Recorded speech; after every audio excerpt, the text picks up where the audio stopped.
Yevgeny Prigozhin, revered like a rock star in Rostov-on-Don. Departing the southern Russian city, the chief of the private paramilitary Wagner group ended the crisis as quickly as it began, after a tumultuous 24 hours.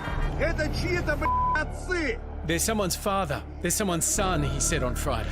Accusing the Russian military of murdering his men, he responded with armed rebellion aimed at ousting Russia's defense minister. Trouble brewing within the Russian ranks. The leader of the Wagner mercenary group says that his forces are headed into Russia. Breaking news, armored vehicles on the streets of Moscow. A fuel depot hit as the capital was put into lockdown.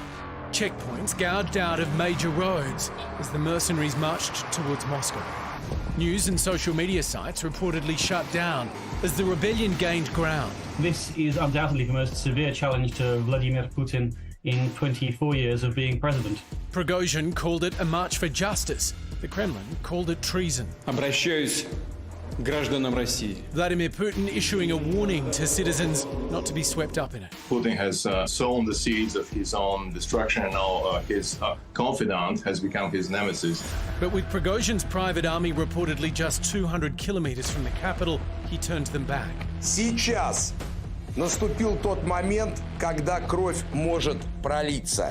Striking a ceasefire, he says, to avoid shedding Russian blood. It was a deal brokered by Belarus, a country which will now provide refuge to the Wagner Group leader.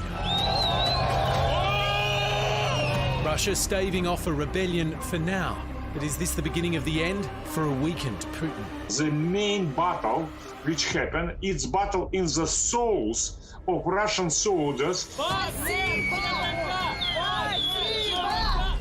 Well, Jake Cordell is a former reporter for the Moscow Times. He joins us now from Tbilisi. Jake, how big a shock would this be for the Kremlin?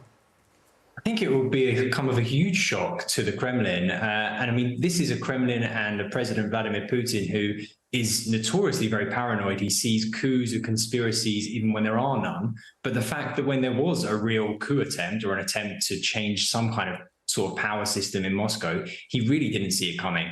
And I think that's clear by two things. The first is how successful Yevgeny Prigozhin and his Wagner forces were. They effectively took control of a city with more than 1 million people, one of the main armed logistic points for supporting the war in Ukraine, with basically no resistance, and then was able to send an armed column of troops and men and equipment and artillery 500 kilometers north towards Moscow. And the second fact is how long it took Putin to respond to this. This was going on for 10, 11, 12 hours overnight before Vladimir Putin himself even came out and said anything publicly. I think that clearly shows how unprepared and how much of a shock this caused in Moscow. How much weaker does this make Putin look? Like, does it give the impression that he's losing control? It absolutely gives that impression. And I think the metaphor that people have drawn is with Frankenstein's monster. You know, this is a problem that Putin himself created. He created Prigozhin. He created this idea of a man who can do the most brutal fighting for Russia without sending real troops. You know, Yevgeny Prigozhin's been recruiting convicts and stuff, and Putin was very happy to let him do that and let his men be killed on the battlefield in Ukraine when it suited him. He armed him, and then all of a sudden, he can't put this back in the box once it's been unleashed. And once he tries to get it back under control, he just can't. And this is the key weakness of Putin's approach to this divide and conquer system that he likes. He doesn't like to get involved in disputes between his underlings. But the problem is when you take such a back seat and you don't get involved to the very end, when you're dealing with people who have control of 20,000+ men and armed tanks and the ability to march on Moscow, clearly you don't have control in that situation anymore. Jake, Wagner soldiers got within a few hundred kilometres of Moscow and then they suddenly stopped. Why?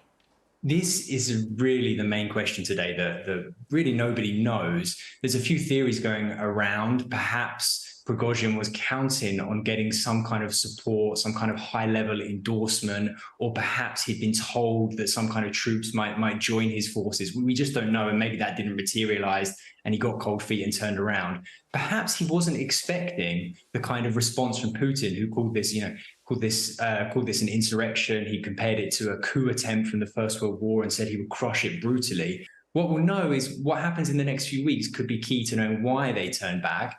We know that Prigozhin is now being sent to exile in Belarus, but I don't think anybody expects this is going to be the last we hear from him. And I'm sure more details will be coming out in the next few days as to why he turned around and what he got out of this deal. Jake Cordell, thanks very much for your time tonight. Thank you.